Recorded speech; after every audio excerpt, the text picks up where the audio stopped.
to our webinar today.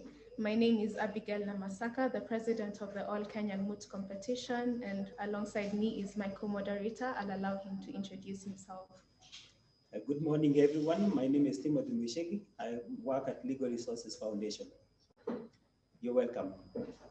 Thank you so much. Our apologies for starting a bit late. We had some technical difficulties, but now that we have begun, we will go straight to what we have planned for today. So before we begin, I'd like to just do a brief introduction of what the All Kenyan Moot is about and what this webinar is about. The All Kenyan Moot competition is an annual competition organized and hosted at Kenyatta University, and it brings law students together from across the country to discuss and to interrogate contemporary matters of national and international concern. And now, due to the coronavirus pandemic, the committee decided to organize 2 webinar sessions around our theme, and the theme for this edition is the rule of law, ensuring government accountability for the protection of human rights. So we will have 2 webinars, and this webinar is the first one. This webinar will focus on an implementation of court orders, and we will have another webinar on Friday that will focus on due process in evictions. So be sure to mark your calendar, for we will have a fulfilling and engaging discussion come Friday. And these webinars will precede the Moot competition, which will happen virtually from the 31st of August to the 2nd of September. And so that is about the All Kenyan Moot competition. And with regards to this webinar today, as earlier mentioned, this webinar is about the non-implementation of court orders. And this topic is very timely as it comes at a time when, as a country, we are celebrating 10 years of our constitution. And the rule of law is one of the fundamental principles of governance in our constitution. To proceed further, the non-implementation of court orders is a very big problem here in Kenya. It is not something that we just hear of theoretically, but it is something that actually happens. In fact, in June 2020, we had the Honorable Chief Justice David Maraga decrying the government for its continued defiance orders, meaning that this is something going on, and this is something that needs to be talked about, and we need to explore solutions around this issue. And there are so many cases that can be quoted to just demonstrate the non-implementation of court orders, but I will just share of 2 in order to provide some background on this. I will, the case of Miguna, which took place in 2018, and which many of us may be familiar with, just demonstrates a pattern of non-implementation of court orders. Miguna was arrested, he was deported, his citizenship was revoked, and all this happened amidst various court orders that were issued for his release. And even when the court granted him damages for violation of his rights, this has still not been implemented. And even in the course of our discussions, we may forget that non-implementation of court orders actually has disastrous effects on its victims. And the case, the Karyobani Evictions, which took place in May, just demonstrates this fact. There was a court order that had been issued, halting the evictions until a court hearing was done. But the Nairobi Water and Sewerage Company took little notice of this and proceeded with the demolitions. Many people were left homeless, and all this happened amidst the coronavirus pandemic, meaning that the people who were left homeless were at a higher risk of exposure to COVID-19. So even as we engage in this discussion, it is not something that is just theoretical, but it is something that has effects even to the victims. And some of the questions that we'll be looking to ask during this webinar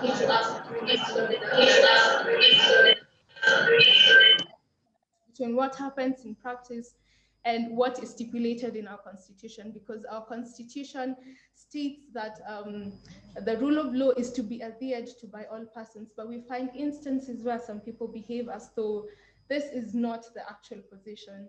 And we also seek to ask some questions. Another question we seek to ask is, are court orders merely suggestions? And if not, why are they not being obeyed in certain circumstances, and why are they not being given the force of law that they deserve? So welcome so much to this webinar today, and feel free to also contribute to the discussion via Twitter. Our Twitter hashtags are all Kenyan AKMCC 8 and hashtag disregard for court orders. We will also be live streaming on YouTube. And now I'd like to hand it over to my co-moderator to introduce our panelists today and to kickstart this discussion. Thank you. Thank you very much. We have lined up a panel of panelists, eminent persons in this country in various fields. And to start us off, we will have Nelson Havi, who is the president of the Law Society of Kenya, who will speak to us on the role of advocates and the Law Society of Kenya in ensuring respect for and adherence to the court decisions. We also have with us Justice Weldon Korir, who is a presiding judge of the Constitution and Human Rights Division of the High Court, and he will be speaking to us on the impact of disregard for court orders on the functioning of the courts and the initiatives by courts to counter this. Then we will have with us Mr. Viktor Kamal, a Deputy Director at the Kenya National Commission on Human Rights. He will be speaking to us on the role of the National Commission on ensuring adherence to court orders. We also have with us Mr. Peter Keyama, Executive Director of the Independent Medical Legal Unit of IMLU, and he'll be speaking to us about the place of the civil society in ensuring adherence to the Constitution, the implementation of court orders as well. And last but not least, we have Hussein Khalid, Executive Director of Haki Africa, who will also be speaking to us on the challenges faced by civil society organizations in implementation of court orders. So welcome, gentlemen. And to start us off, we have Mr. Nelson Havi, who will be with us for just about 40 minutes. So if you have any questions to him, please feel free to post your question on the question and answer section or on the chat, and we will be reading out those questions and have Nelson respond to the questions. Welcome, Mr. Nelson.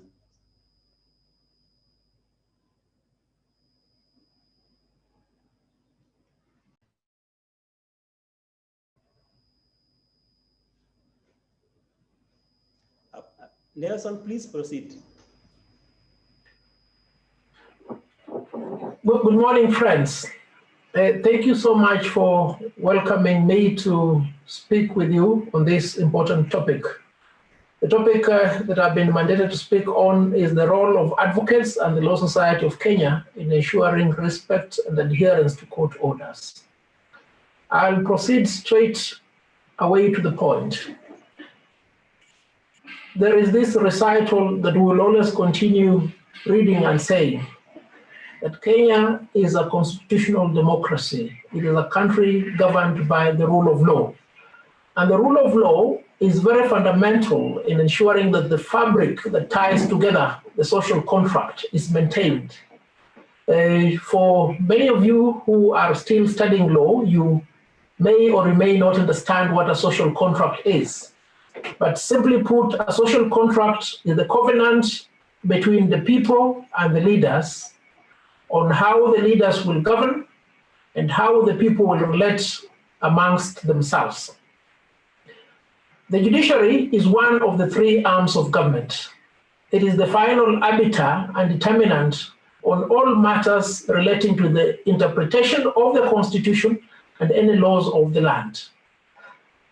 What then is the role of the Law Society of Kenya in this setup? The Law Society is a statutory body established by an act of parliament. Unlike the society that was there before 2014, the Law Society, as currently constituted, is given a very big mandate, which is to assist the government of the Republic of Kenya and courts of law in upholding the rule of law. How do we do this?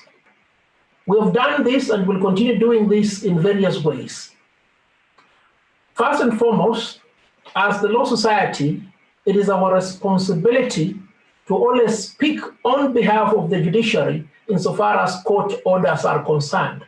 And this is important because, to quote Lord Denning, judges may not have the luxury of speaking openly insofar as disobedience of court orders is concerned.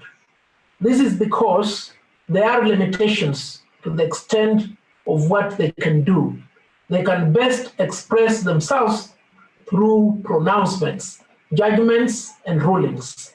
It is therefore incumbent upon us, being the society from which judges and magistrates are mined from, to ensure that whatever directions, whatever orders, whatever decrees come out of a court process, they are obeyed. And we do this because it is our understanding that court orders are not suggestions. They are compulsive in nature, to quote the Court of Appeal in the case of Dr. Fred Matiang'i versus Miguna. And it is important that court orders be obeyed. And recently, and this is a lamentation that is shared by many advocates on the bar and on the bench, that it has appeared as if court orders are there for the obedience of the meek and for the disobedience of the mighty. We are not handicapped in ensuring that there is obedience of court orders by both the mighty and the meek. And the mighty in this case will be referring to the government, state agencies, and state officers. The Constitution of Kenya is so transformative that it catered for this eventuality. It did so in various aspects. First, the commencement parts of the Constitution bestow the sovereign power upon the people. And even judicial authority itself is expressed to be exercised on behalf of the people. Under Article 10 of the Constitution, there are principles of good governance. And one of these principles is to adhere to the rule of law. Under Chapter 6 of the Constitution, there are principles of leadership and integrity. All these are anchored in the Constitution to ensure that those we have given the responsibility of governing the country we call Kenya follow the law, and more particularly, court orders.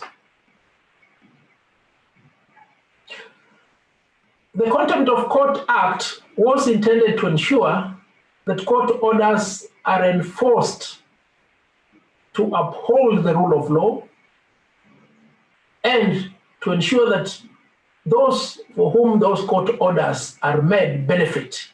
And to quote the words of Justice Odunga, is so that the courts are not left babysitting their court orders. However, there have been several teething problems resulting in that act being declared unconstitutional for want of public participation. This does not mean, however, that there is a handicap in ensuring compliance with court orders. Because as I have said before, it is the unqualified obligation of anybody against whom a court order is directed to ensure compliance. I'll give you a few examples. Upon the unlawful deportation of Miguna, the Law Society joined that case as an interested party. The matter went all the way to the Court of Appeal when the Minister of Interior and Coordination of Government sought to stay an order that was made by the High Court, which order had directed that Miguna be given his passport and be allowed to come back to Kenya. The Court of Appeal held that it will not grant an order for stay because the actions on the part of the government of the Republic of Kenya manifested a total disregard of the law. A few months later, the matter went back to the High Court. And this is what Justice Odunga had to say. Upon request by counsel for the Law Society as well as counsel for Mr. Miguna, the judge came to a conclusion that the failure on the part of the state officers involved in that matter, in particular, the Cabinet Secretary Interior the Inspector General of Police, and the Director of Criminal Investigations had indicated a violation of Article 10 of the Constitution as well as Chapter 6 of the Constitution. The judge paused there for a minute and said, it is now upon the petitioner as well as the Law Society of Kenya to take action to effectuate that decision. Upon taking office on the 24th of March 2020, I gave my undertaking to the advocates in Kenya as well as the people in Kenya that within the 2 years that I will serve the Law Society, I'll ensure that I uphold the rule of law, I will defend the independence of the judiciary, and more importantly, we will work hand in hand with the three arms of government, and in particular the judiciary, to ensure that court orders are obeyed. To that extent, the Law Society of Kenya has asked members of the public to submit all court orders, judgments, ruling and decrees that have not been complied with by the government of the Republic of Kenya, state agencies, and state officers.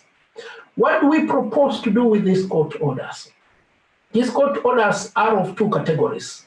There are those that have directed the government to pay the monetary awards to the beneficiaries of those decrees. We propose to write to the Attorney General demanding that the Attorney General ensures compliance with those court orders and payment is made.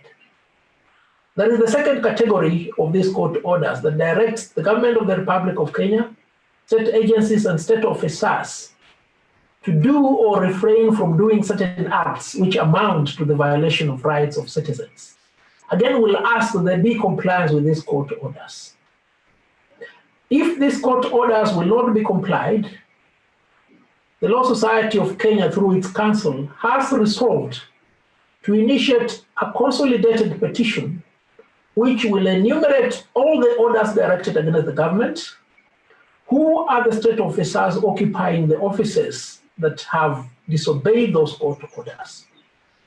We shall seek a declaration that all those individuals who are behind the violation of court orders are declared as unsuitable to hold public office. And this unsuitability will relate to both elective and appointive officers, because it cannot be the order of the day in a country ruled by law for there to be individuals who demand obedience of the orders they give as state officers, yet when called upon to uphold the rule of law or to comply with court orders, they consider those directives as inconveniences. It is a Herculean task on the part of the Law Society.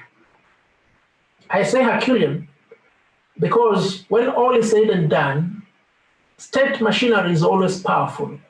And in fact, much as the judiciary has the final say insofar as the interpretation of the Constitution and the law is concerned, the judiciary is dependent entirely on the coercive power of the state to ensure compliance with court orders.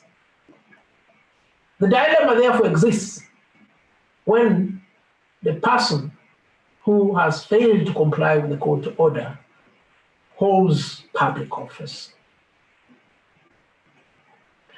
You may remember a few weeks ago, the Law Society of Kenya initiated a process to expel the Attorney General and the Solicitor General. Why was this action taken? This action was taken because the government of the Republic of Kenya had failed to comply with two decrees of the High Court, which are very fundamental in maintaining the fabric of the rule of law in Kenya. One was a judgment of the High Court which directed the President of the Republic of Kenya to swear in 41 judges. Two was a judgment of the High Court of Kenya which directed the Minister of Interior through the Attorney General to amend the curfew order to include lawyers as essential service providers.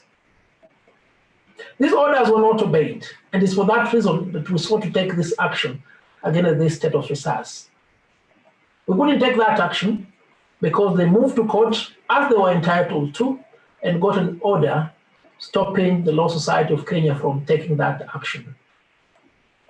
What we learned from this, there is a case in the Court of Appeal concerning the former Minister of Interior, Dr. Chris Murungaru. Dr. Murungaru, upon leaving office, faced corruption charges. The High Court did not give him reprieve, despite having alleged violation of his rights. When he went to the Court of Appeal gave him reprieve. And the Court of Appeal said words to the following effect: that Kenya is not a dictatorship. There will be a time when those who were formerly powerful will need the assistance of the court. And this assistance should always be available to them, both mighty and the meek. As the Law Society of Kenya will continue advocating for the rule of law, because as Chief Justice David Maraga said on the 2nd of July when he was admitting advocates to the bar, the people who stand to suffer most when the rule of law degenerates, when we go back to the state of anarchy, will be lawyers. And when we speak of lawyers, we're talking of both those lawyers on the bench and in the bar. And perhaps those who are still studying law must realize that you're first an advocate of the High Court of Kenya, and second, a magistrate or a judge. It is therefore incumbent upon us to ensure that this fabric, the fabric that we keep on talking about, that maintains the social contract, remains strong. Because if the fabric is weakened by the failure of the state to obey court orders, then the social contract will have been breached. And if the social contract is breached, we'll resort to a state of anarchy, which is a condition that any modern society should never go back to. May I encourage all of you who are studying law to work hard, to be propelled, because the study of law is a vocation. You will meet many challenges when you come outside here, both as a practitioner or if you decide to be a judge or a magistrate. And those who will speak after me, especially the judges of the High Court, will share some insights on how this responsibility is so enormous that it is dependent upon all in the Kenyan society to work together for us to prosper in a country ruled and governed by law. Thank you so much for listening to me.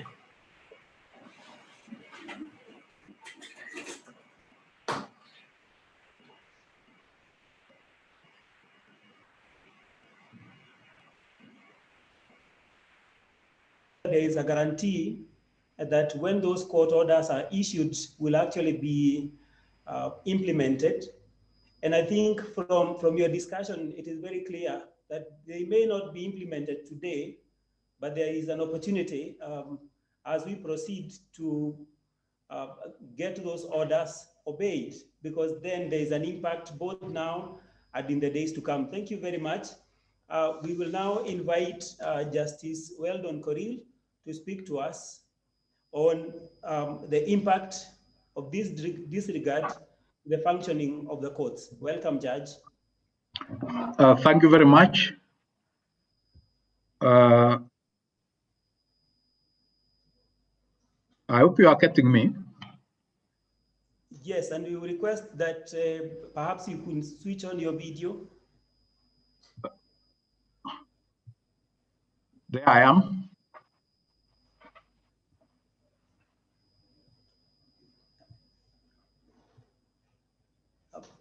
we are not able to get your video, but please proceed. All right, we are okay now. Thanks. Karibu. Okay, thank you very much. You know, technology is not our strength, and we keep on learning these things as we go on. I'm Justice Weldon Korir, the presiding judge of the Constitutional and Human Rights Division. My point of discussion is on the impact that disregard for court orders has on the functioning of the judiciary and the initiatives taken by the courts to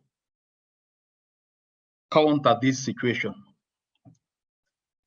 As stated by the organizers of this get together,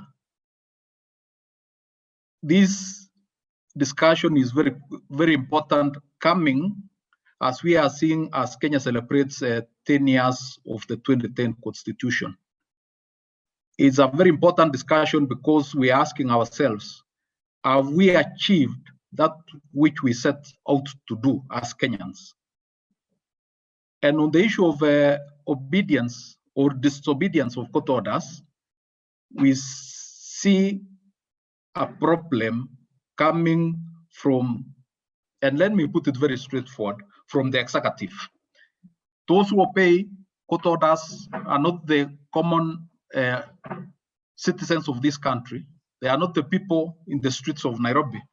Those who obey orders are the people who are commanded by the Constitution to obey orders and comply with the principle of the rule of law. So it is important that I just point out where that power, where the court gets its power to do what it does, to issue orders. And the Constitution at the outset places the people of Kenya at the apex of the governance system. When at Article 1.1, it declares that all sovereign power belongs to the people of Kenya and shall be exercised only in accordance with this Constitution. And recognizing that not every citizen of the over 47 million Kenyans can exercise their sovereignty, that sovereign power was under Article 1.3 delegated to the following state organs: Parliament, the National Executive, and the Judiciary and Independent Tribunal.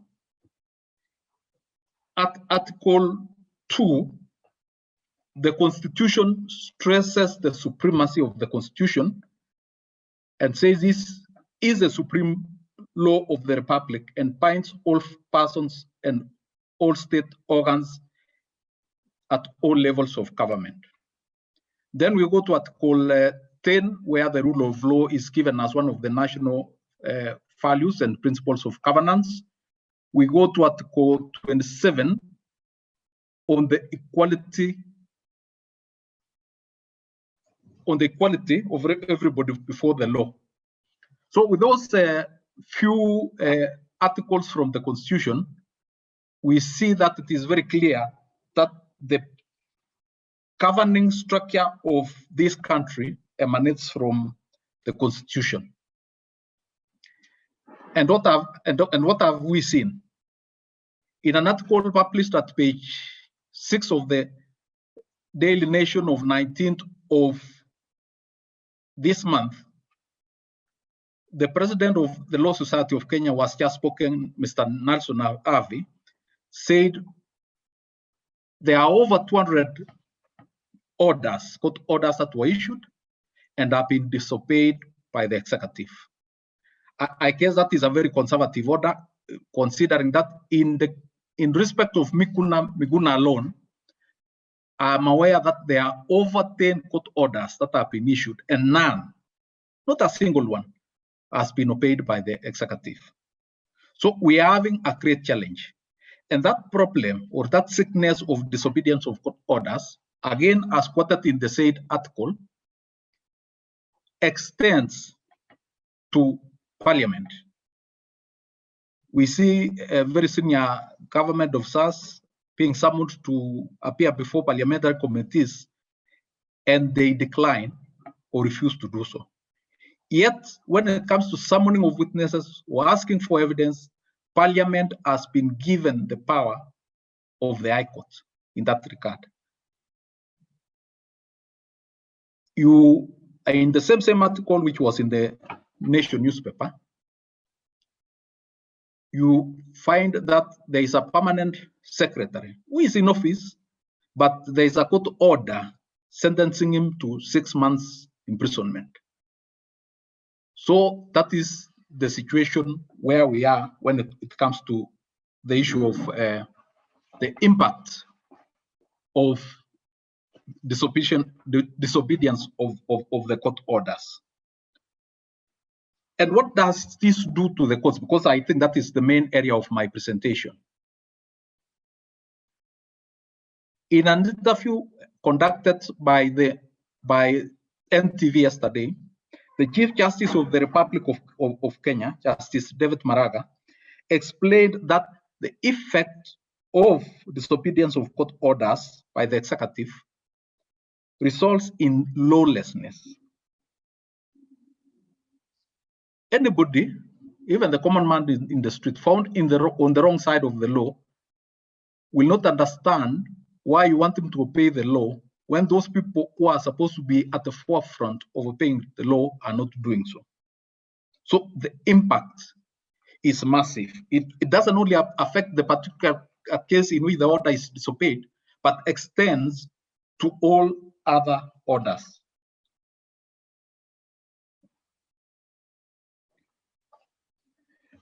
And I want to quote a decision from the South Africa, and this is a decision of PECO against the Metropolitan Municipality and another. It's a 2015 decision where the judge observed as follows. The rule of law, a foundational value of the Constitution, requires that the dignity of authority of the courts be upheld. This is crucial as the capacity of the courts to carry out their functions depend upon it. As the Constitution commands, orders and decisions issued by a court bind all persons to whom and state organs to which they apply, and no person or organ of state may interfere in any matter with the functioning of the courts.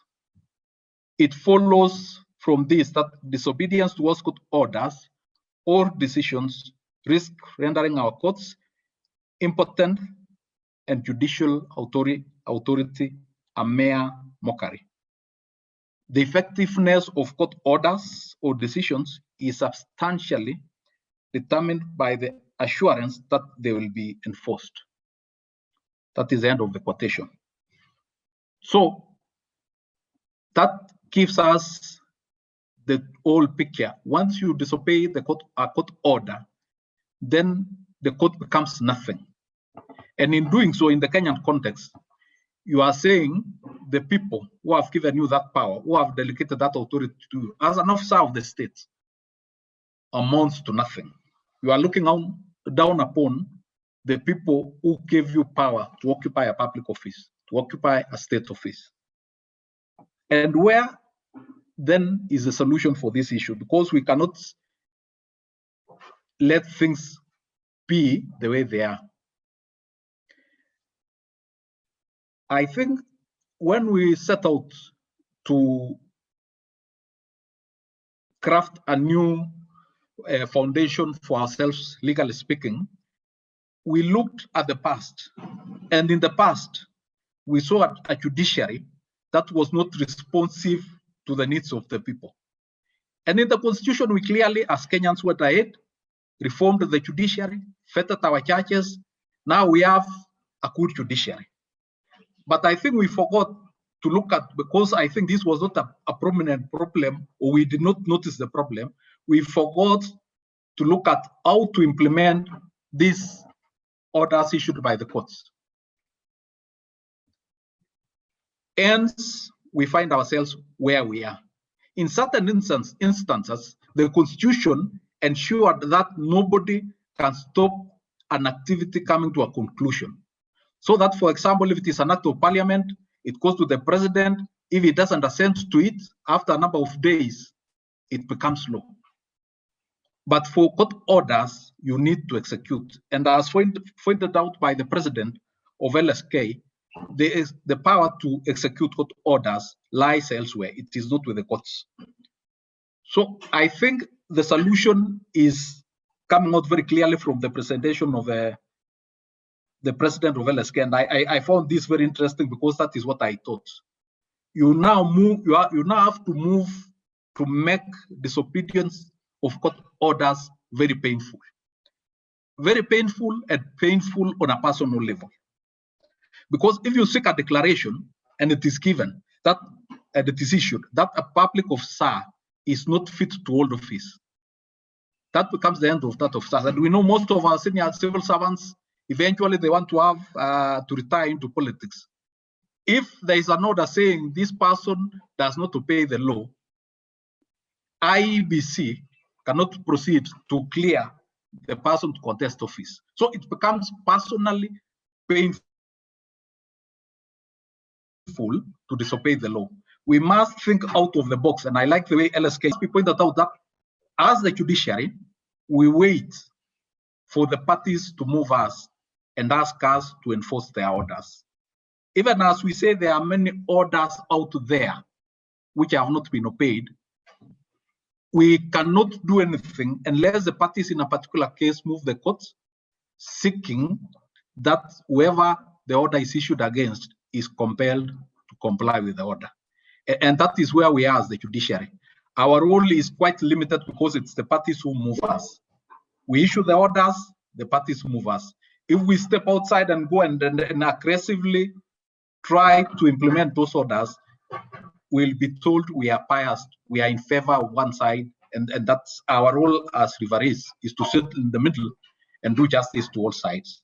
So I think that idea of a personal pain for he who disobeys court orders, followed by aggressive implementation, even if not when the person in office, but after they leave office, everybody will realize that it's not worth it to beat your chest and claim that you are a powerful person and the law does not apply to you. So I think the way forward is to try and pursue the office holders personally, either in office or outside the office. And I see the situation has started happening because you can see now the courts are issuing orders that are personally directed at the public officer. And that is very crucial because at the end of the day, it means the officer will be personally liable. It comes to a judgment, it comes to a fine. What stops somebody getting an auctioneer? If you have a judgment that is issued personally against a government officers, what stops you from getting an auctioneer to go and execute against the government officer personally? And I think that is the way to go. I want to end it there, and thank you very much for giving me this opportunity. I'll clarify my thoughts if there will be any questions for me. Thank you. Thank you very much, Judge. We will be coming, without a doubt, we'll be coming back to you with questions and clarifications. I also think, pick a point from the president of the Law Society that indeed we have to make those orders, disobedience very painful to individuals, so that as a country we can progress according to the Constitution and make sure that the rule of law prevails in the country. Thank you very much. We will now invite Mr. Viktor Kamal from the Kenya National Commission on Human Rights to tell us more and exactly on what the National Commission is doing in ensuring adherence to court orders. Mr. Viktor Kamal, you're welcome.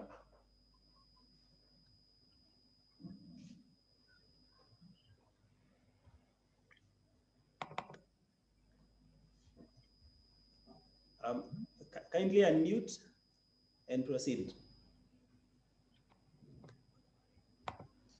Proceed. Yes, and all the organizers, I am here to discuss the role of KNCHR in adherence to the rule of law and more specifically court orders.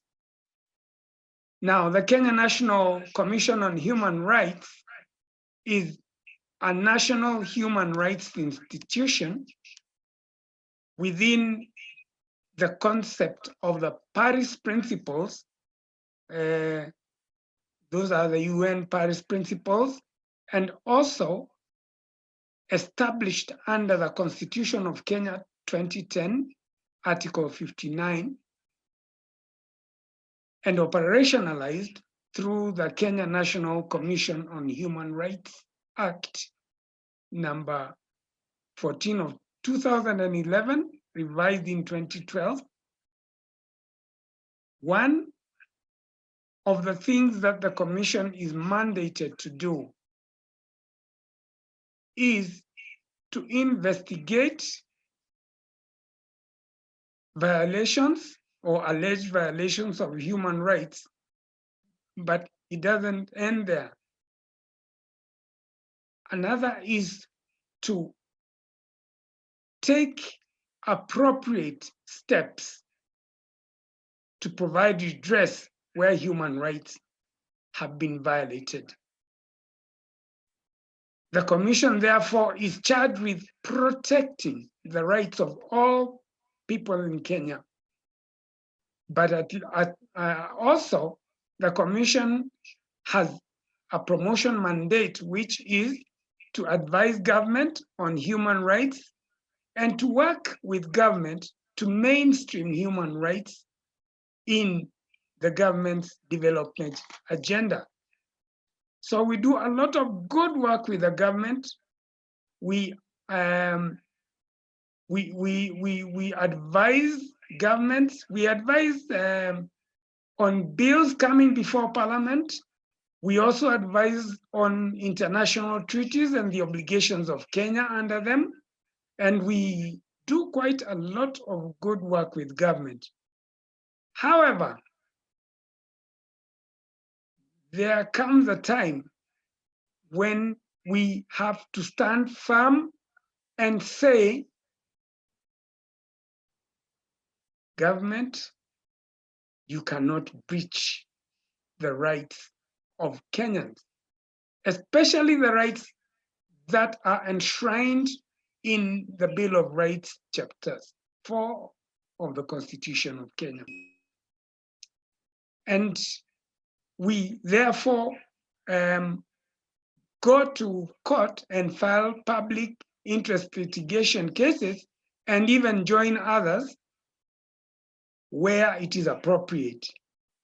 Now, I can tell you that the Commission is very, very worried by the state of disobedience of court orders by the government. Because you know that, as my previous colleagues have said, this would definitely result to anarchy and the death of society.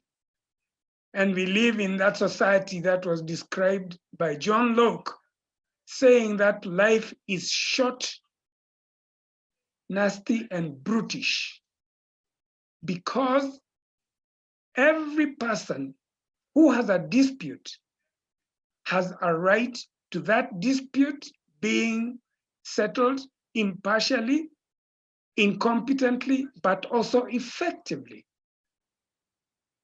And Article 50 couldn't be clearer of the Constitution, that every person has the right to have any dispute resolved by an impartial court. Now, imagine, if you will, a person who has a dispute against his neighbor. And he goes to court, and the court resolves the dispute and says, your neighbor is definitely wrong. What will that do?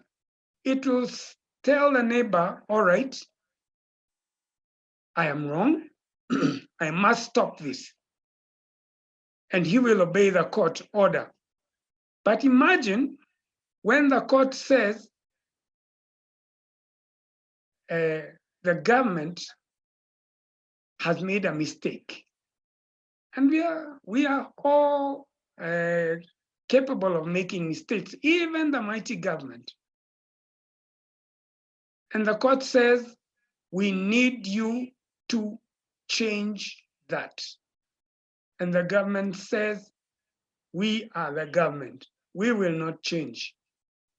And that is a breach of what is called res politica. That is a separation of powers between the executive, the legislature, and the judiciary, which have unique functions that correlate and keep society harmonized. Now, my president talked about the Miguna case. The commission definitely got very involved in the Miguna case.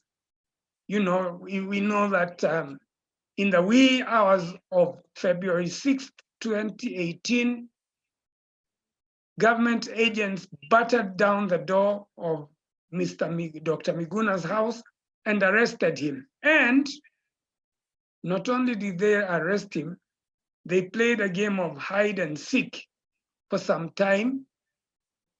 And the court was moved, as Justice Korir said, it was moved by the parties to produce him in court, you know, and instead of producing him in the court as they were asked to, they produced him before another court in Kajiado. And the court in Kajiado says, no, produce him in the High Court.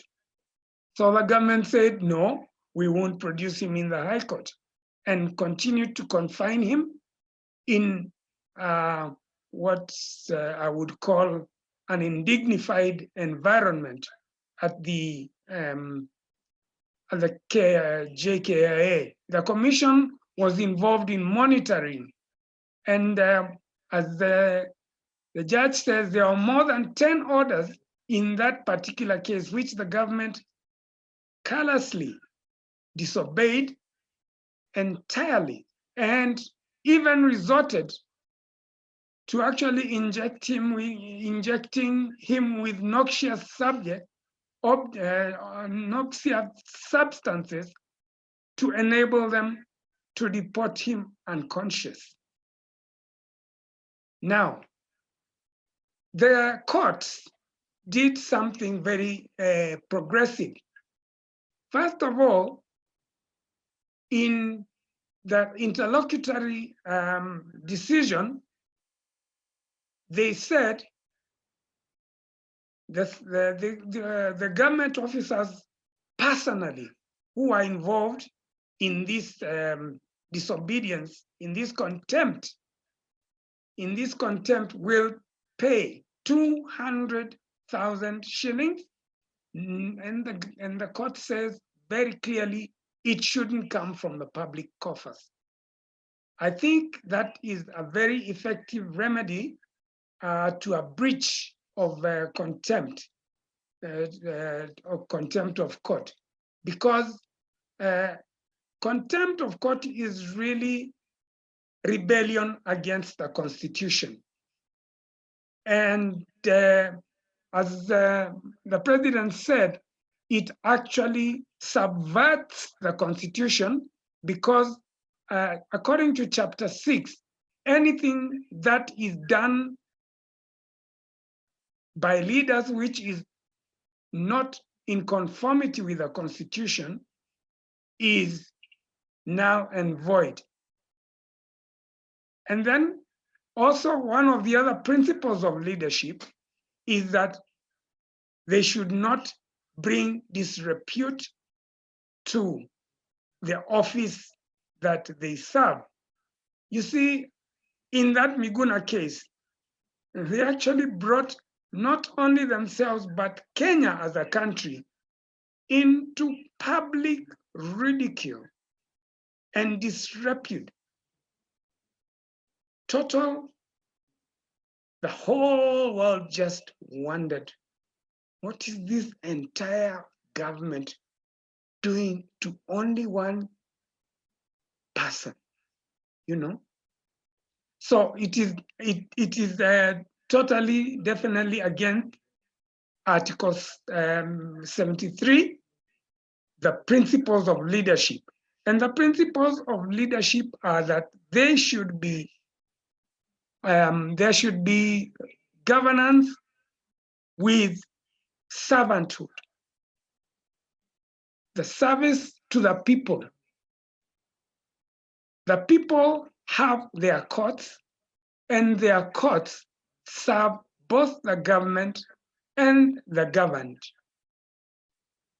Disobeying the court order is therefore saying that the governed don't matter. It is another way of saying the courts do what we say. They don't do what they should do. And I remember several cases where, when I was in practice, private practice, for example, one case where I filed a case on behalf of an officer of the Ministry of Education who was wrongly dismissed. And the court ordered the minister to compensate him. And the minister disobeyed the order. And as a last resort, I filed an application for mandamus, and that also having been ignored, I simply filed an application citing the permanent secretary for contempt and requiring him to appear personally in court. And the good minister came to court with my client's check and my fees. So I think we need to also, as advocates, be courageous enough to say nobody is bigger than a court order. Everybody is subject to court orders. And sometimes I have seen situations, and KNCHR is very vexed about it, when people have tried to justify contempt instead of either obeying or appealing. There is a very, very clear option for any person dissatisfied with an order made by a court, and that is to appeal against that order and to seek a stay. I wonder where the government would be if the court says, not one judgment will we give you until you obey orders, because that is it. Contemnants have no right to audience. They have no right to the benefit of the orders of the court. They have no right to assistance by the court until they purge the contempt. And I remember a case where the Court of Appeal actually said the keys of the prison gate are with the contemnant. That means he knows how to get the court working by obeying court orders and purging his contempt. So we as the Commission are very concerned, and we join the cases that are being filed to get the government to obey court orders. There's a case also of the PBO Act. The PBO Act was enacted in 2013 and was supposed to have been, it came to law in 2013 and was supposed to have actually been commenced. And when it wasn't commenced for a long time, I think 2 years, all of us, including KNCHR, went to court, and the court ordered that the act be commenced.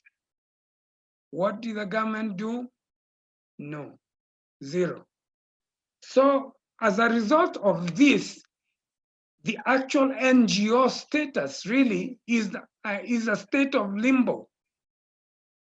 The NGO regime is unconstitutional and illegal, and it's going on, the illegality is going on because there are court orders which have not been obeyed.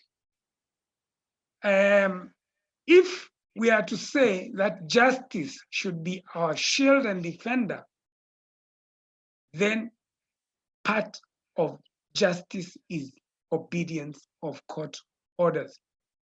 Otherwise, disobedience is our sword and our offender. It cannot be a right that the government is exempt from obeying court orders. And I know that we have cases where the court has given remedies and redress to people who have come to it, and the executive have not obeyed orders, and they have come to us and asked, what do we do now? So we are evolving. We are still seeing what we can do, but we shall not get tired. We shall always be at the forefront of ensuring that the government obeys court orders, because we have a mandate to promote constitutionalism and to ensure that everybody obeys the Constitution. I think I'll stop there, and we can seek further clarification when. Thank you. Thank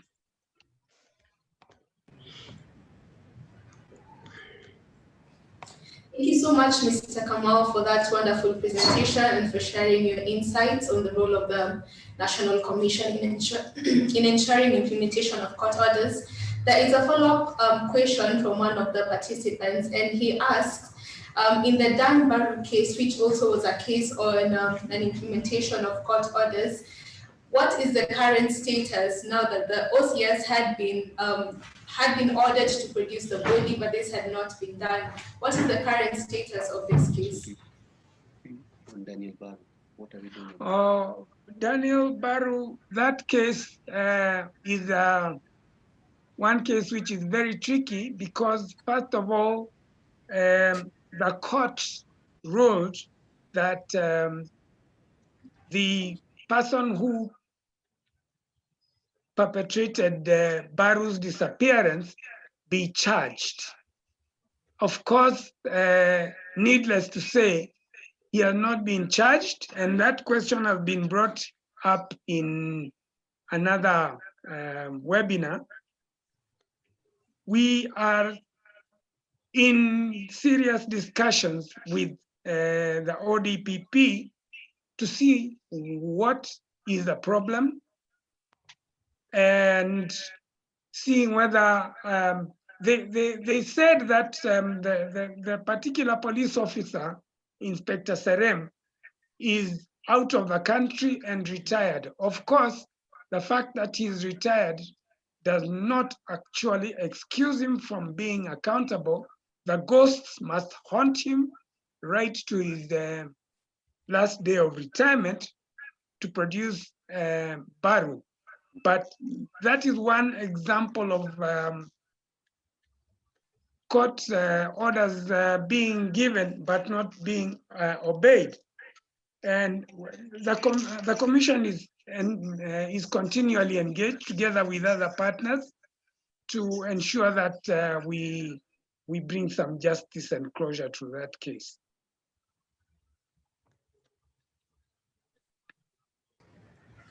Thank you so much, Mr. Kamal. We will now move on to our next panelist, Mr. Peter Kiama. He's the Executive Director, Independent Medical Legal Unit. And the question to you, Mr. Kiama, is what is the place of civil society in ensuring adherence to and implementation of court orders? Mr. Kiama, over to you. Thank you very much. First of all, I would like to congratulate the student leadership for convening us. It is not every time that we get summons from our young leaders and we abide by those summons. So I would really like to appreciate the leadership you've given in this instance to ensure that the moot court and the business of the students in law schools in Kenya continues even when we have such a challenging time as this pandemic. Let me first of all say that I would like to associate the Independent Medical Legal Unit with this convening, because we do believe that together we can find solutions to some of our socio-economic problems through having these discussions on our constitutional provisions and our legal provisions. So I'll go straight away to the topic that I'm supposed to discuss. That's the place of civil society in ensuring adherence to and implementation of court orders. And I'd like to begin by positing that we are in a country that I would call a constitutional democracy. And I think this has been quite well articulated by the previous speakers. And proceeding from this, let me mention that a constitutional democracy thrives on several basic principles, including having a constitution that is the supreme law of the land, and that the constitution limits the power of government, alienates powers in terms of who makes laws, who enforces them, and who interprets those laws.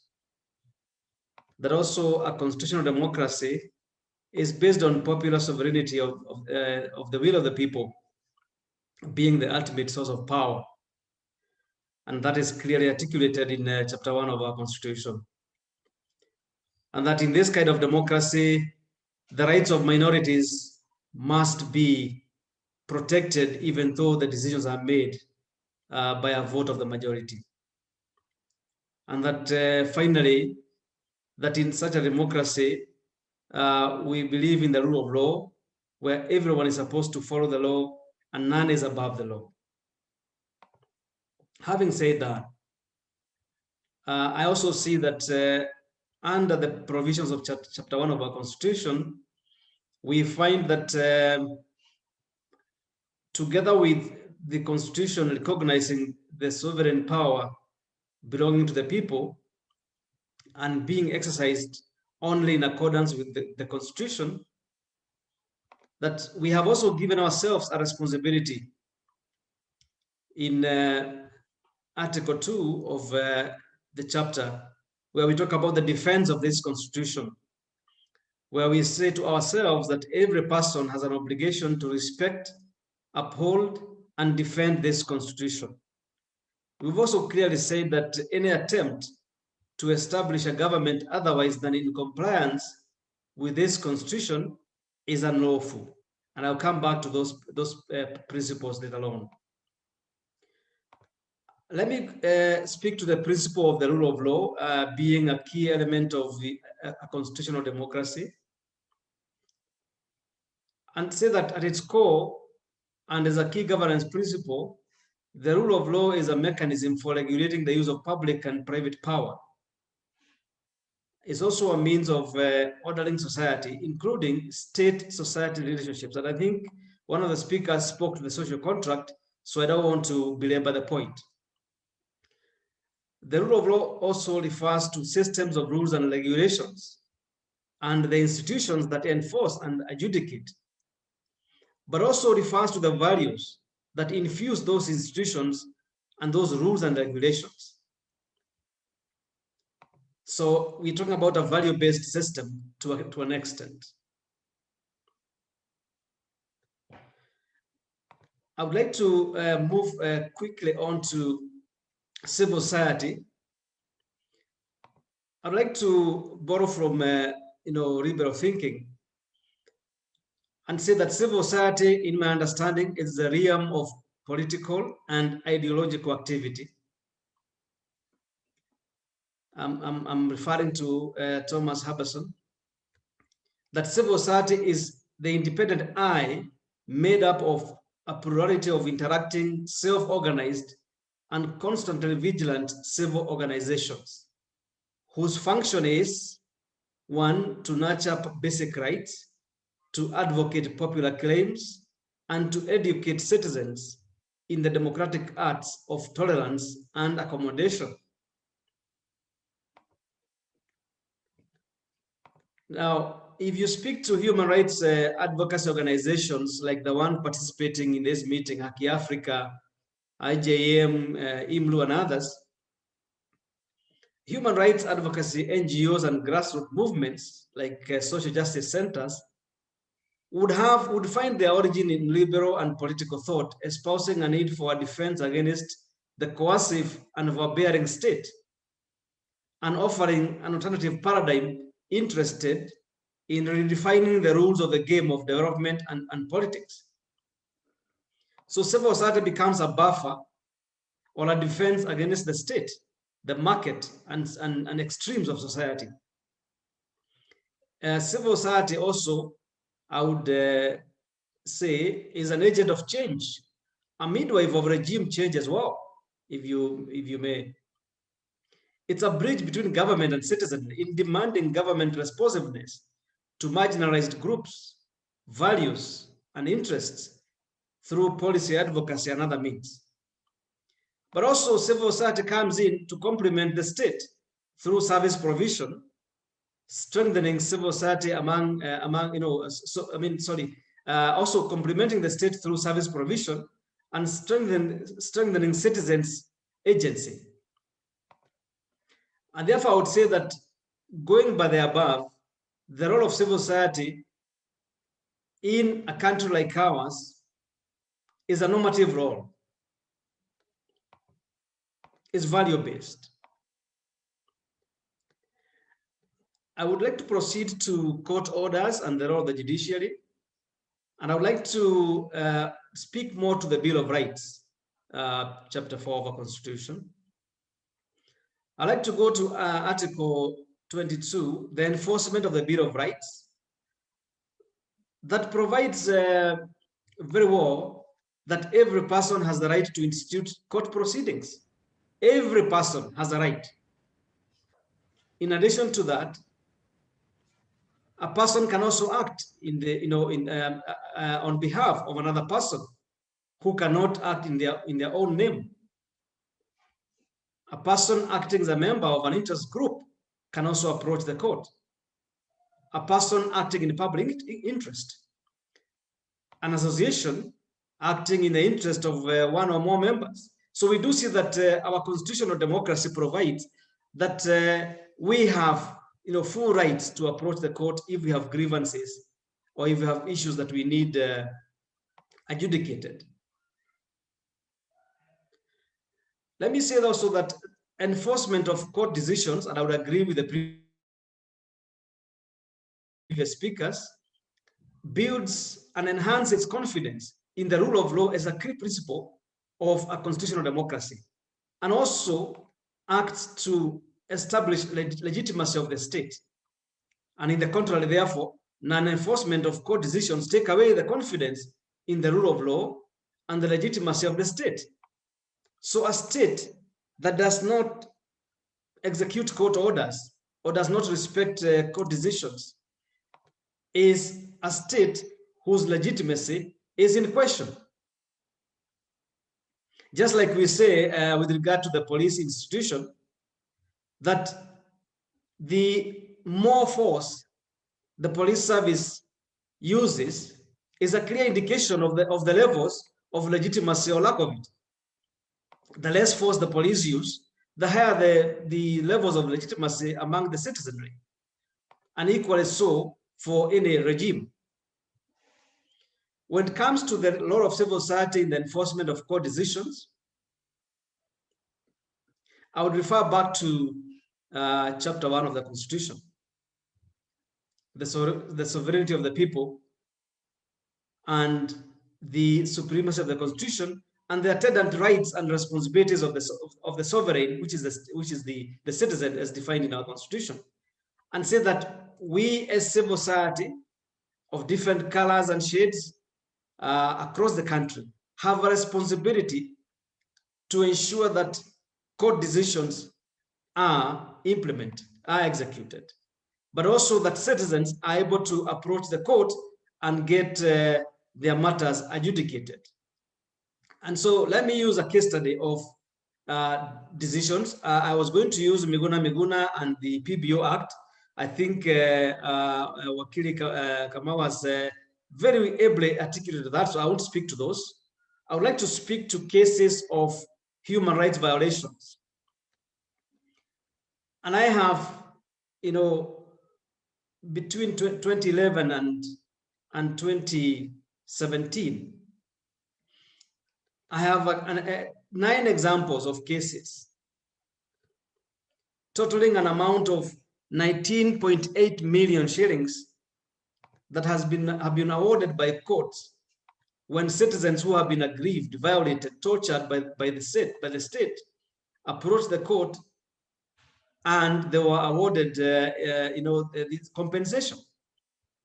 But up to date, the state has failed to pay out the amounts of money that have been awarded. In one case, you have 1.5 million, another one 525,000 Kenyan shillings, 3.5 million, 2.8 million, 4 million, all totaling 19.8 million. Now, this kind of situation is not only an indictment to the state with regard to their level of respect for the Constitution. The disobedience of court orders would actually begin to get citizens thinking or imagining that the state is trying to establish a different kind of system outside the Constitution.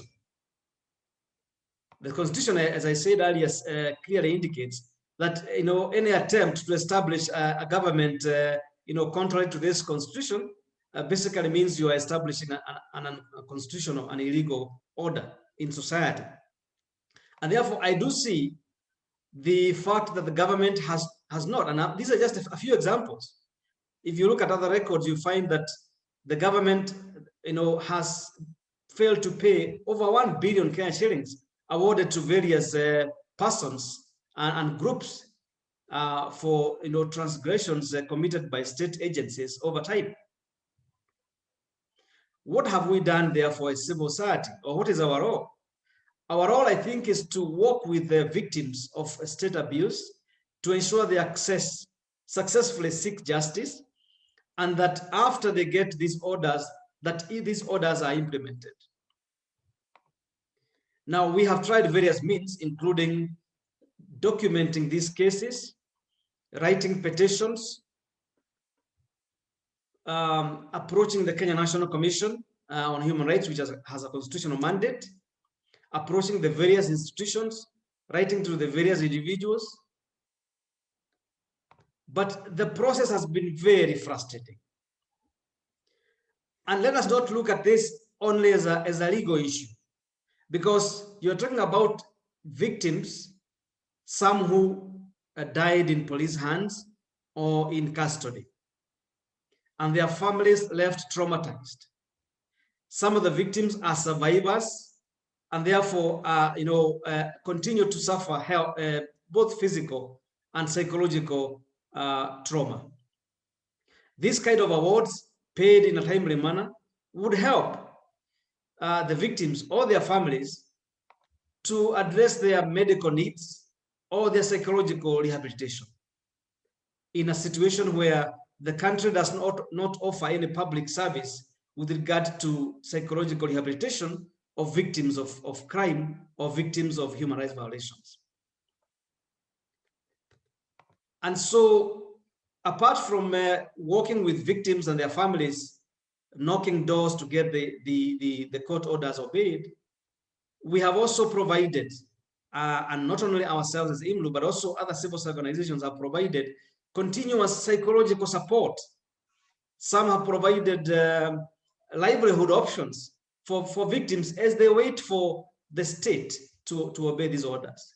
In instances, there have been demonstrations, public demonstrations, to call out the state, to name and shame those who are not obeying court orders. So there are various ways that we have tried this. In some instances, we've gone to court to get further orders, but the state seems obstinate in a good number of cases. I would like to share with you one classic example of a victim who walked into prison, a healthy person, and I say walked into prison, but did not walk out of prison, but left prison on a wheelchair, paralyzed from the waist down. And this person came to us. We walked with them to court. He was awarded 1.5 million shillings. It took so long to get the money, and this person was psychologically unstable, traumatized. We walked with him the journey of psychological rehab, and he was okay, but he got impatient and decided to camp at the Attorney General's office on his wheelchair. And he caused such chaos that finally they had to pay. Now that is the extent to which the state, by disobeying court orders, is leading citizens to go the violent way to enforce these orders, which is not desirable in a democracy like ours. So the question for me as I end is, what constitutional options do citizens have once they have exhausted all legal remedies to enforce court decisions against the state?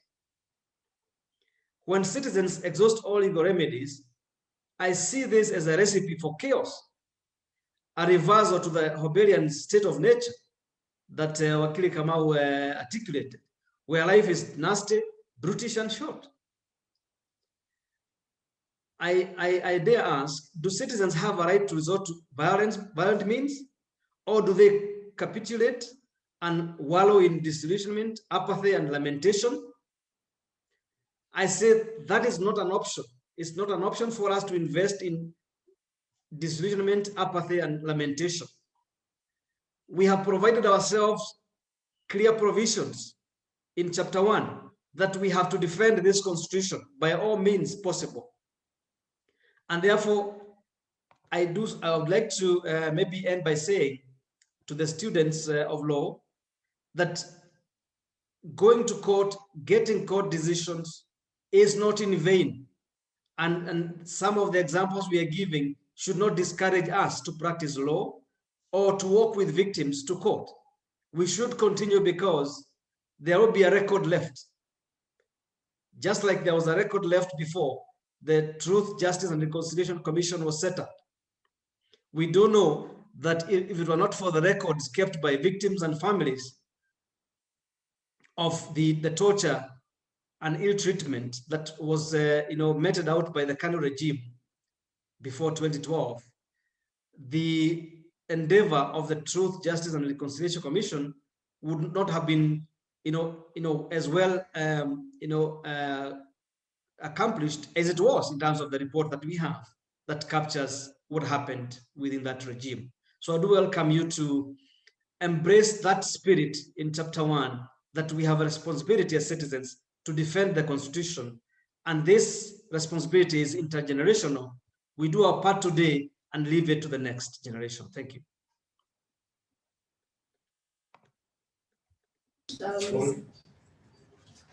Thank you so much, Mr. Kiama, for your presentation. And indeed, Something that stood out for me from your presentation is that an implementation of court orders does not just affect individual persons, but it also points to the legitimacy of our state.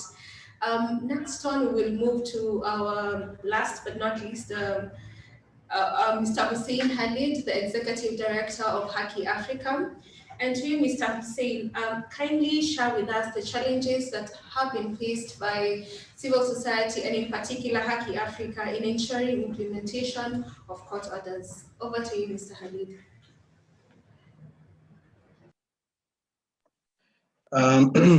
Thank you very much. And on behalf of Haki Africa and civil society in general, I want to thank the law students for giving us this opportunity. As the predecessor colleague or speaker has said, this is quite an opportunity to actually give back to the law students. We were in that position many years ago, and we feel obliged to actually give back and contribute to the efforts that are being made by the students. So congratulations for bringing us together to discuss important or pertinent issues that affect our society as we go by. As clearly, there's a lot that has already been said from the first speaker, the LSK chairperson, to my brother and friend, Mr. Kiyama of IMLU. And there isn't really much more that I can add on. But allow me, as you've said, to speak to the issues as we see them, and more specifically within the counties and how we experience them. And as civil society, that as Haki Africa, that has been at the forefront of actually working to ensure rule of law, the challenges that we've faced. So I'll be a bit brief compared to the rest. Hopefully we'll also get an opportunity to field questions and get to understand what our able listeners and viewers have issues on. So I'll begin with the first article, which Mr. Kiyama has also referred to, that all sovereign power belongs to the people of Kenya and shall be exercised only in accordance with this constitution. I think that is very clear in our constitution. It's the first article, and basically it makes reference to what Mr. Nelson Harvey was referring to about a constitution, about an agreement between the people and their leaders on how they want to be governed. This is very clear within the Constitution of Kenya. And in Article 10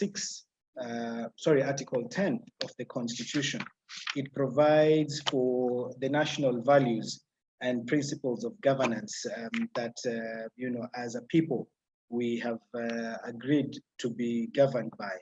And one of those national values is rule of law. So within the Constitution, where the people and the leaders have sat and agreed on how they will manage their relations, one of those guiding principles is actually rule of law.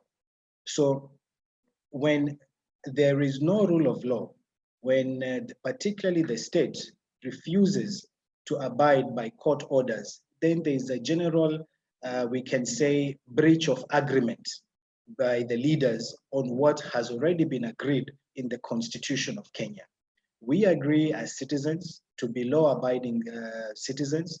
We agree as citizens that we shall pay taxes. We agree to follow the law. And the state on its part also has responsibilities. And all this is discussed and agreed within the Constitution. So when constitutional provisions are disregarded, particularly by the states, then we say there's a breach of agreement. And in that case, then the state loses the legitimacy to govern or to rule over the people. Now, again, if we refer to the Constitution again, in Article 3, I believe, we are told by the same Constitution that every person has an obligation to respect, uphold, and defend the Constitution. So when the Constitution is violated, it matters not whether it is state or non-state actors.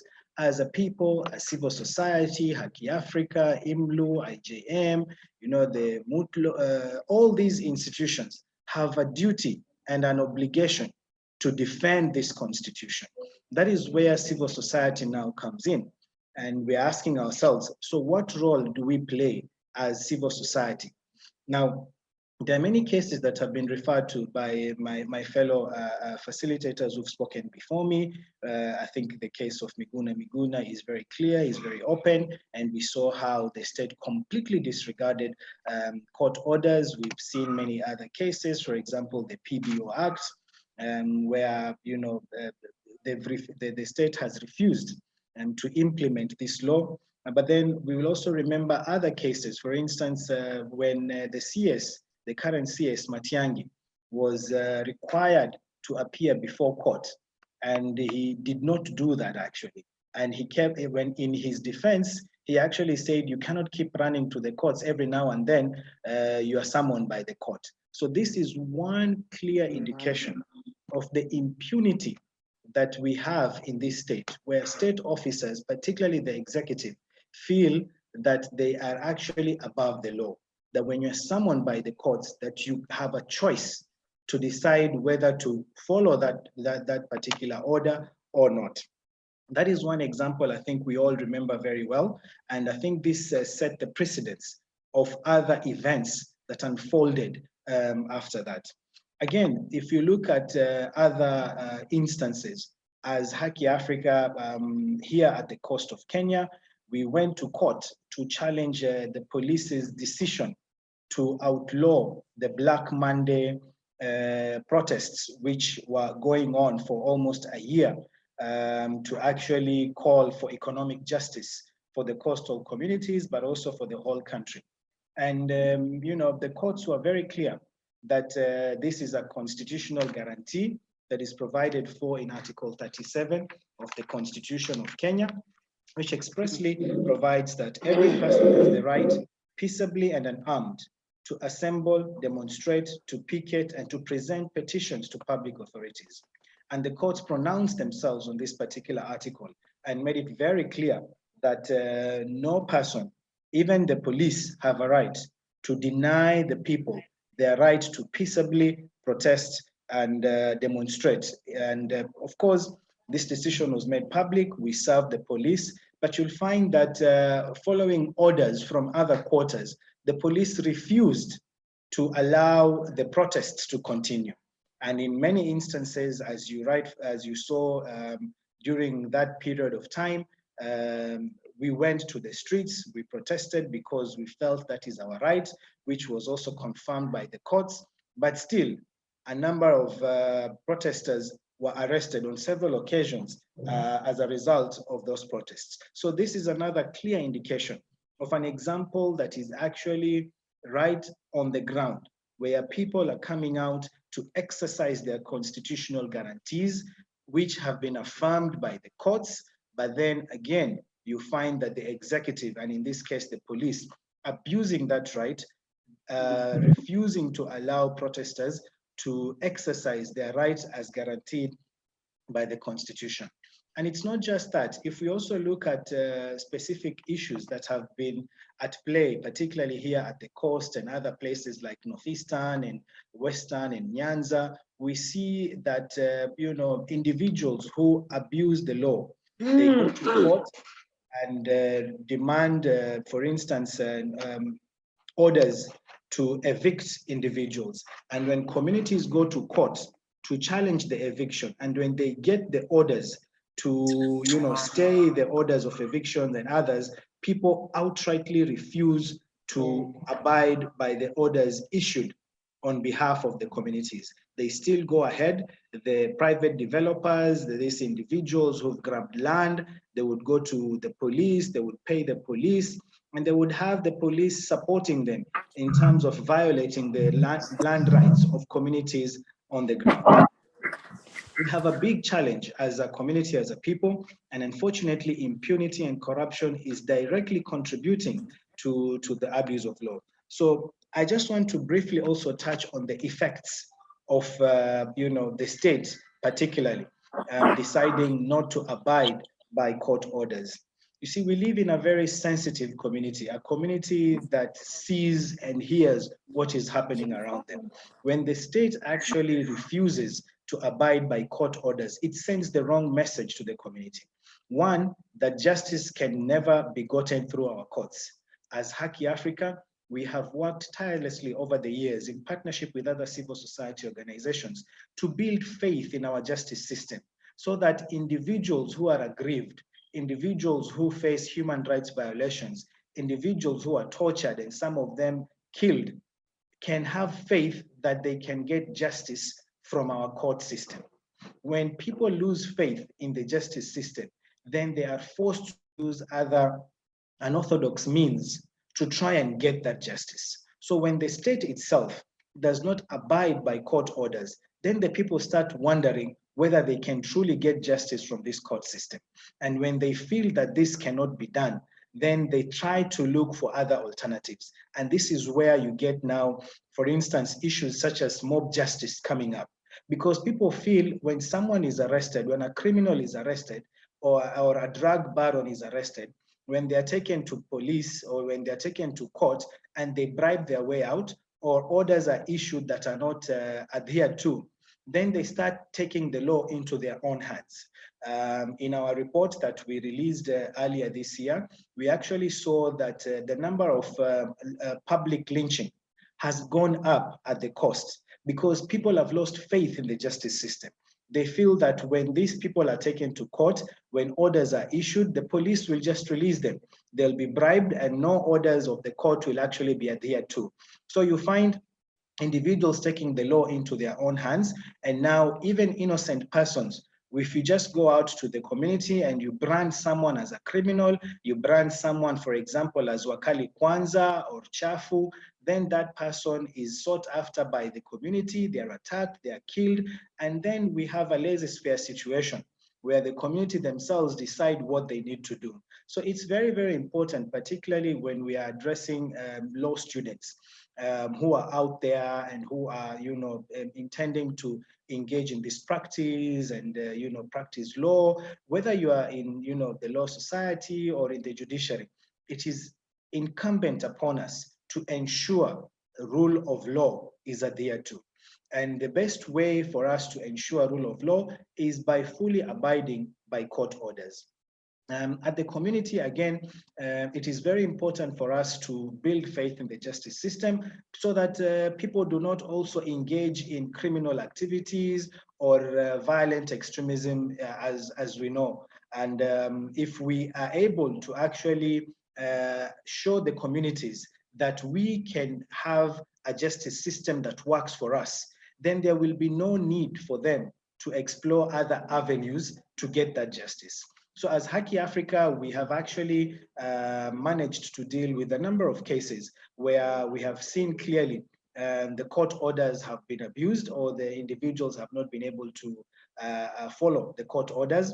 And in many instances, when we go to court, we have been able to get a positive ruling. But like I said, the example of Black Monday protests, the executive does not adhere to the court orders. And as a community, as civil society, we have a duty to continue because it's only through perseverance, it's only through ourselves showing a good example of abiding by court orders will we be able to change the status quo or the modus operandi. I think for now, I will stop at that and hand over back to you. In case of any questions, I'm still available.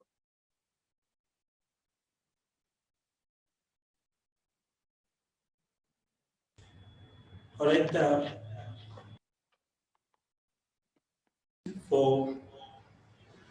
Thank you very much, Halid, for sharing your insights.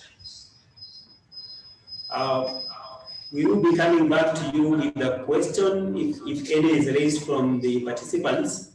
But we have two questions. One that goes to Harry. And the question is that as we continue to see the public that is ignorant to these issues and the government appears to know, yes, to listen to those people that seem to make noise on social media. The question is, so how do we keep people, emotionally attached to the decisions that are being made because they affect how the state relates to ordinary citizens. Then we will cross over to judge and the question of how to reconcile cases or decisions that have aspects of political implications that are given by the courts, and of course now considering the separation of powers. But perhaps we will start off with Harvey on how to make sure that people are very, very closely engaged. And I think we already made reference to the Karyobani case. Yes, there were court orders, but it seems that people down there were not very, very involved. So how do we ensure that they are involved? And then we can go on to a judge. Mr. Harvey. Thank you. Perhaps you could state what you had said in the beginning before you framed the question. I didn't capture it properly. The person asking is wondering that we continue to see a public that is ignorant of, the basis, for example, upon which the decision was obtained. So how do we ensure that the public is involved, like from the beginning of the case all the way to the end when the orders are obtained? Okay, fine. Quite a tricky question. Huh? Two aspects of it which I think I need to address. Oh, sorry. Two aspects of the question which I propose to address. First and foremost, the quality of leaders you have in a country is dependent upon the people that either elect or appoint these leaders. It is therefore very important for the fabric of the social contract to be maintained and eventually for court orders to be obeyed, for people to ensure that those who are elected into office or those who are appointed into office are individuals of high integrity. Because if you don't do that, as and when those individuals are faced with the obligation to comply with the court order, then they will disobey those court orders. Number two, sensitization of the people. A good client is comparable to a good patient. You're better informed to help your doctor deal with your predicament if you understand it fully. It is therefore equally important that for litigants who take a matter to court, they fully understand in good time what their rights are. It's therefore incumbent upon everybody to make an effort to understand what his or her rights under the Constitution and all laws are. And to that extent, therefore, we as practitioners of law, or we as students of law, must realize our role in the society. We undertake what we call social engineering. Law is a tool of social engineering, so that an enlightened society will be better placed to deal with these problems in good time, so that by the time you go before Justice Weldon Korir, he does not tell you that the demolition has already taken place, yet the notice for demolition was given 5 years ago. The case has been overtaken by events, so that if any vindication is to be made, it will end up being confronted with many eventualities, which if had been contemplated and taken into account, the rights will have been protected in good time.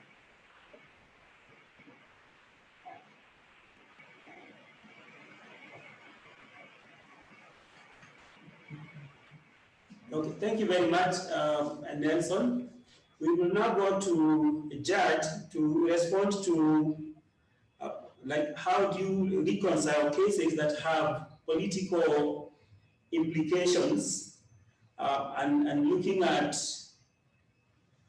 the whole aspect of separation of powers. Judge. Thank you very much. Thank you very much.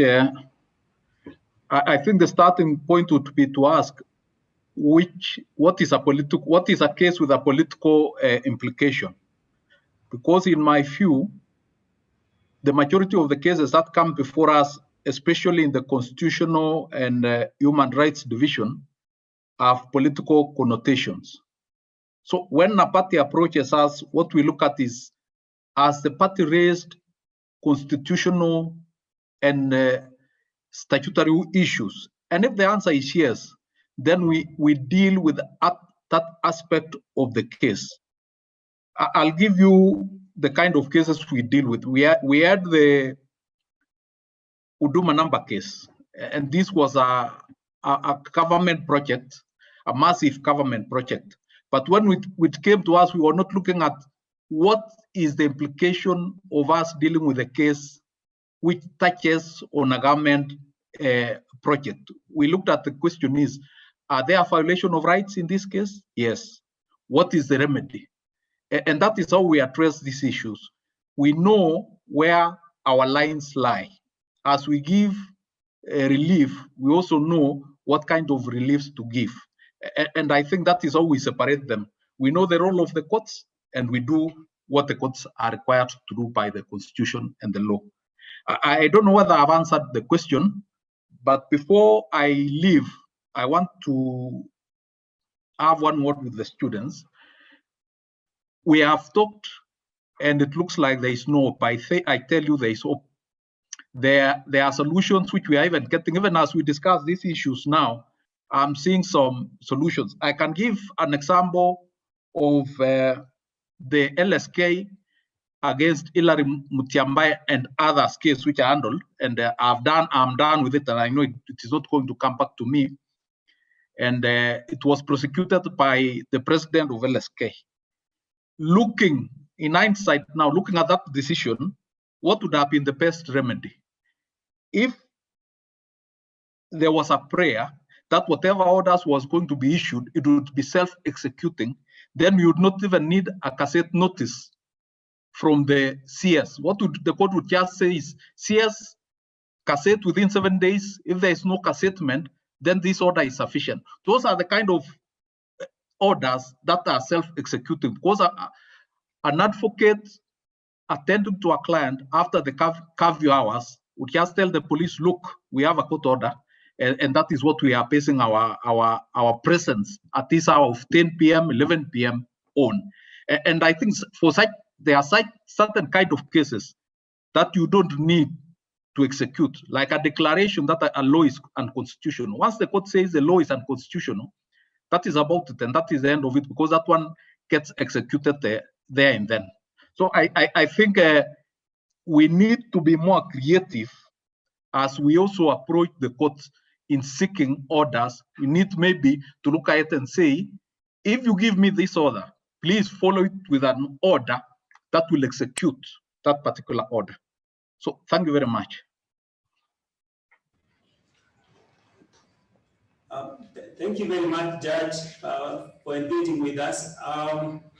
So we want to ask the participants, if you wish to speak, we are going to allow at least 2 people to ask any question.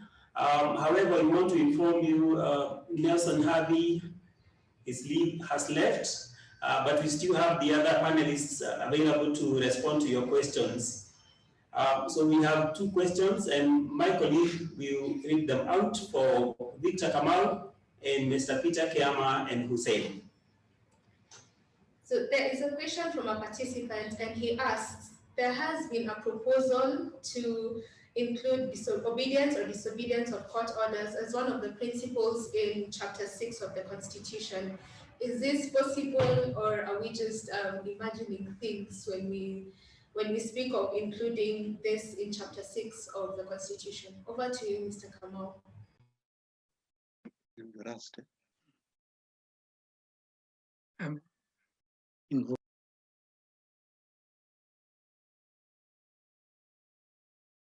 Yes, I do think that definitely Chapter 6 should be invoked, because it would be generally invoked under the head that the Constitution's objects are to be fulfilled. And anyone who does not fulfill the objects of the Constitution is definitely breaching Chapter 6 and shouldn't therefore be allowed to be in office. And as I mentioned, several things actually, because if somebody is disobeying the court, how can then he expect that he can function in office? How can he expect that other people will adhere to his instructions? How can he expect to be a leader that leads by example? And the example of executing the Constitution according to the leadership and integrity principles would mean obeying the Constitution. So I think it is a very, very important case where we should invoke. And by the way, I did, in the Miguna case, KNCHR did point out that the officers who did what they did should not be in office, but the court said that was for another forum. I think very strongly that if government officers are disobeying court, they really have no business governing.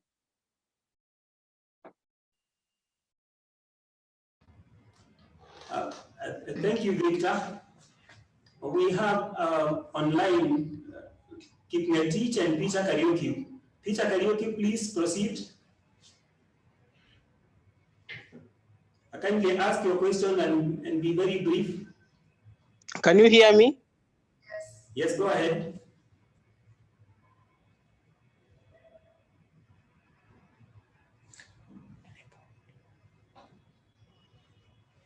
Peter Karyobani, you're muted. Kindly proceed. Okay, I'm asking, how well can we invoke the doctrine of horizontality so as to hold culpable the individuals who vehemently ignore these court orders, so that we can hold them privately? Because, for example, in the case of, for example, Purity Kanana, we have the Miguna case. There are these heads of these government bodies or these ministries who are held culpable, but up to date, they have not even paid for these damages that the court set. So how well can we develop our precedents or our laws to make sure that these individuals can be asked to step aside, or even we can invoke the question of how they can maybe be taken to civil jail? Because, for example, in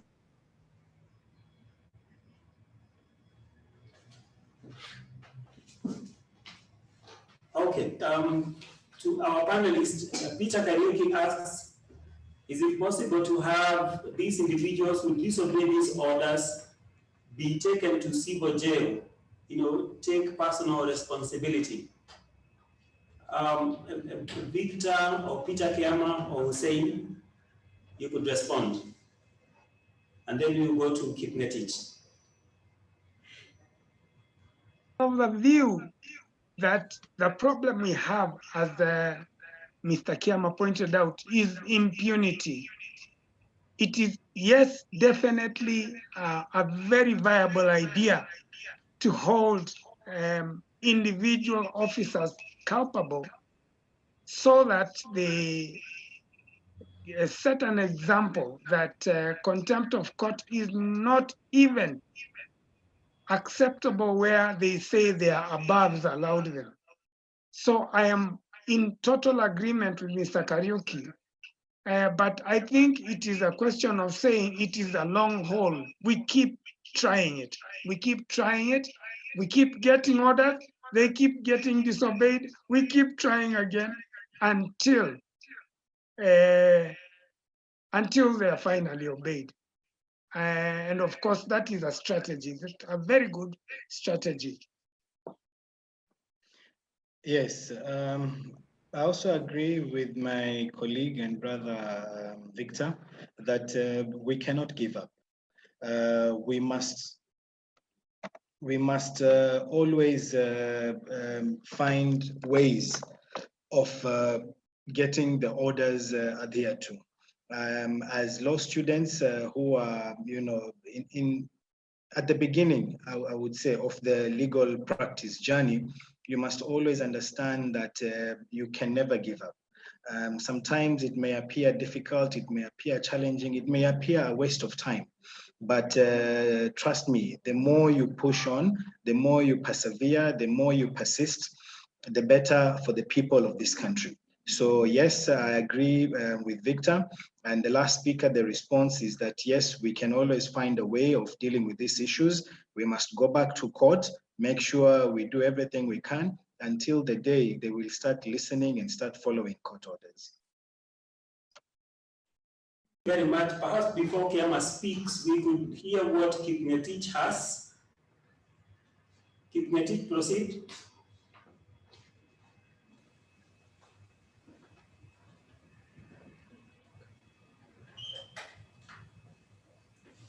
Kipngetich, please proceed.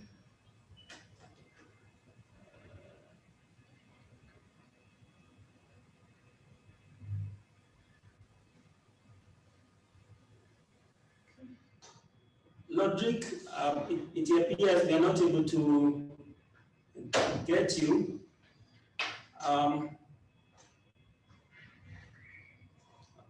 Okay. Peter Kiama, do you have anything to say about the question?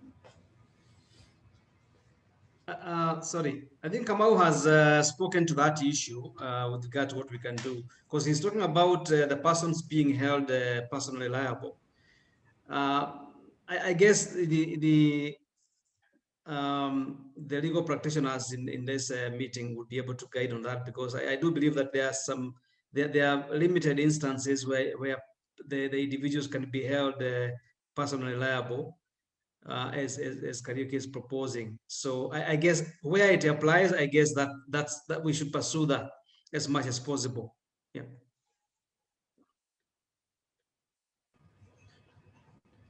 Yes, thank you so much for that. And now at this point, we are almost drawing to the end of this webinar, and I'd like to just invite our panelists to tell us in one word what you can give to us as your parting shot when it comes to disregard for court orders. So we'll begin with Justice Korir, and then we will proceed to Mr. Victor Kamal, and then we'll proceed to Mr. Hussein, and lastly we'll have Mr. Peter Kiama. Just in one word or in a few words, just tell us what your parting shot to us would be. Thank you. Justice Korir.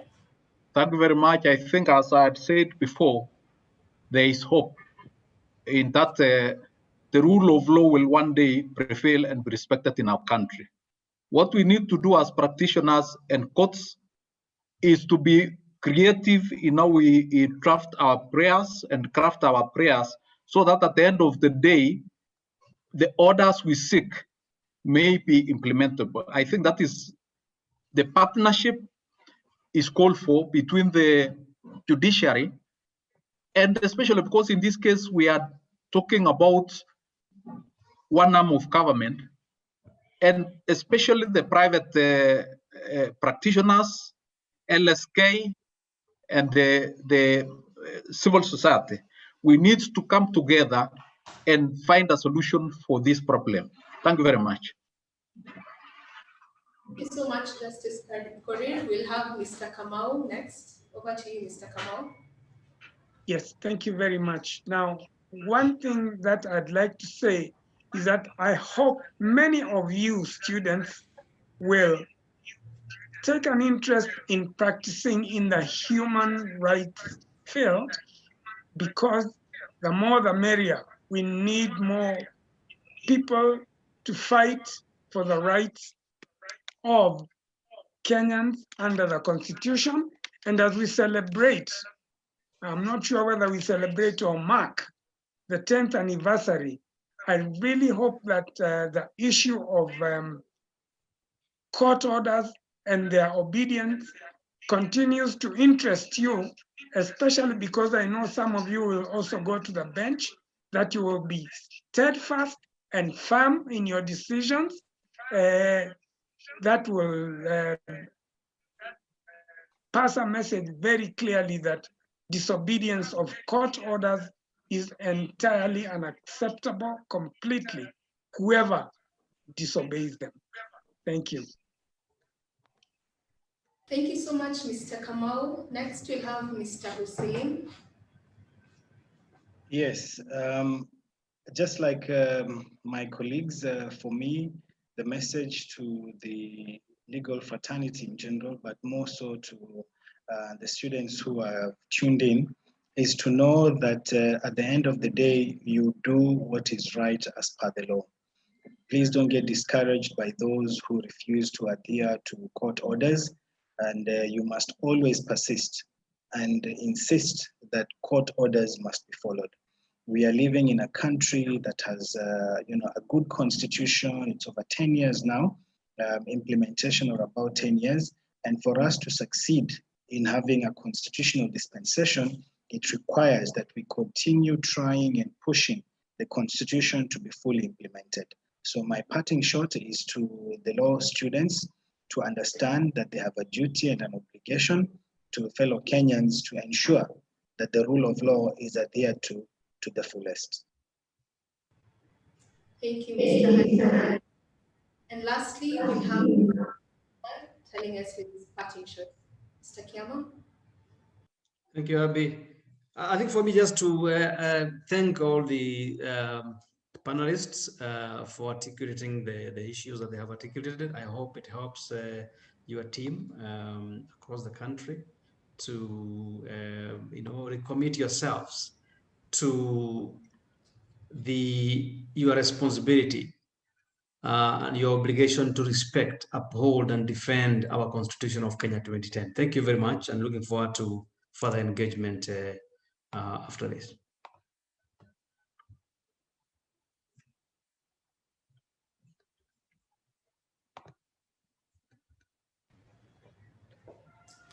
Thank you so much, Mr. Kiama. And it's saying that whatever has a beginning must have an end. We have come to the end of this webinar, and I'd like to thank all our panelists for devoting time to attend this webinar and just share with us the various perspectives with regards to the disregard of court orders. I'd also like to thank all the participants and attendees of the webinar, all who've asked questions in the chat, who've raised their hands. Unfortunately, we haven't had enough time to enable all of you to voice your questions.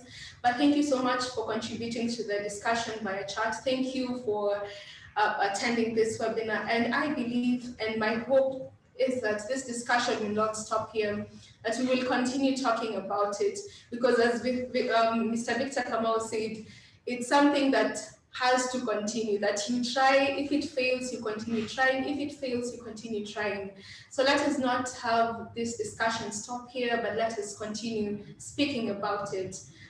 So at this point, thank you so much, all of you, and God bless. Thank you.